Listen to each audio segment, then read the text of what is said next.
मेरी शादी को सिर्फ 6 घंटे ही हुआ, लेकिन मुझे लग रहा था जैसे सालों बीत चुके हो। बारात जा चुकी थी। शहनाई की आवाज अब सिर्फ यादों में रह गई थी।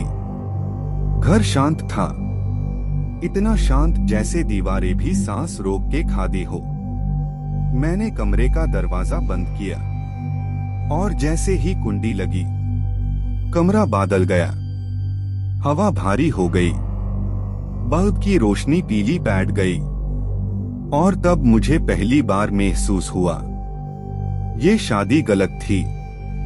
दुल्हन मेरे सामने बैठी थी, लाल जोड़ा, घूंघट नीचे, मेहंदी अभी भी गीली सी लग रही थी, पर उसके हाथ ठंडे थे।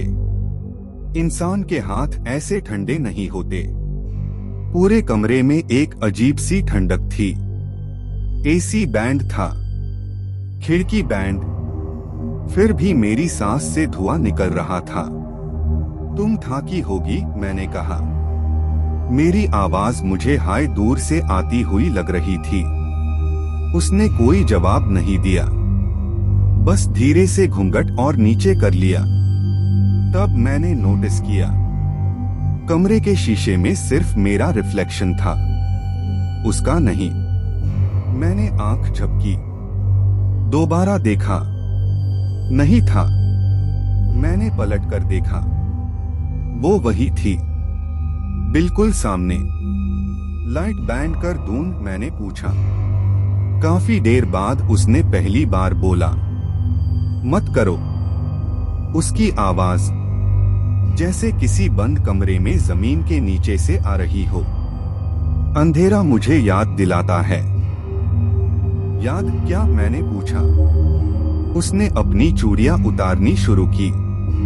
चूड़ी टूटने की आवाज नहीं आ रही थी, जैसे वो जमीन पर गिर ही नहीं रही हो, जैसे हवा में गायब हो रही हो। मैं पहले भी यहाँ आई थी, उसने कहा, इसी कमरे में, इसी बेड पर। मेरा गला सूख गया। तुम्हारा पहला प्यार? मैंने हिचकिचते हुए पूछा। वो धीरे से हंसी, पर वो हंसी नहीं थी, जला हुआ गला खोलकर निकली हुई आवाज थी। पहली मौत। कमरे का बल्ब एक बार जोर से फ्लिकर हुआ और तब मैंने देखा, उसके पैर जमीन को छू ही नहीं रहे थे। वो हवा में बिल्कुल हल्की सी तैर रही थी। मजाक मत करो, मैंने कहा, पर मेरी आवाज मेरी नहीं लग रही थी। वो खादी हुई। घूंघट अपने आप ऊपर उठ गया। उसका चेहरा सुंदर नहीं था, वो सोया हुआ था, जैसे लाश को सजा दिया गया हो। आंखें आधी खुली, पलकों के नीचे कालापन, होंठ सूखे हुए, जैसे सालों से सांस ही ना ली हो। तुम जानते हो, उसने धीरे से कहा, इस कमरे में सुहाग रात पे क्या होता है? प्यार, मैंने कहा। नहीं। उसकी आवाज अचानक भारी हो गई। सच बाहर आता है। अचानक कमरे की दीवारों पर नाखून के निशान उभार आए। Scratch, scratch, scratch. खून टपकने लगा। मुझे यादें याद आने लगी। इस घर में पहले भी शादी हुई थी। दुल्हन मर गई थी। लोग कहते थे, सुहाग रात में तुम। मेरी आवाज टूट रही थी। तुम वही हो?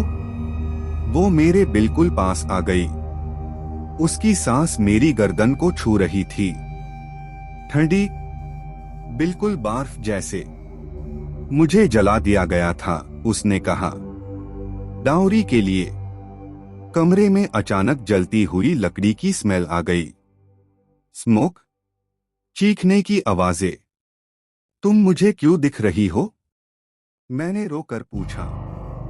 क्योंकि तुमने भी आंखें बंद की थी, उसने कहा, सच देखकर भी। और तब मुझे याद आया, मुझे पता था। शादी से पहले सब पता था, पर मैंने चुप रहना चूज किया। शादी तोड़ना नहीं चाहता था। लोग क्या कहेंगे, ये सोचा था। हर सुहाग रात वो बोली, मैं वापस आती हूँ। कमरा धीरे धीरे बदलने लगा। दीवारें जल रही थी, सीलिंग से लाशें लटक रही थी। मिरर में सिर्फ लाशों के चेहरे दिख रहे थे। और फिर मैंने खुद को आईने में देखा। मेरा चेहरा जला हुआ था, गाला कटा हुआ, आंखें बाहर निकली हुई। तुम भी यही रहोगे, उसने कहा, मेरे साथ जब तक कोई और नहीं आता। मैं चीखा। चीख इतनी तेज थी कि मेरी आवाज मेरी ही कानों को फाड़ रही थी। सुबह घर के लोग कमरे का दरवाजा तोड़कर अंदर आए। बेड पर 2 लाशें थी, एक दुल्हन की और एक दूल्हे की। पुलिस ने केस क्लोज कर दिया। Heart attack. पर रात को उस कमरे से आज भी आवाज आती है, चूड़ी टूटने की, जलने की स्मेल और एक धीमी आवाज, सुहाग रात कभी खत्म नहीं होती।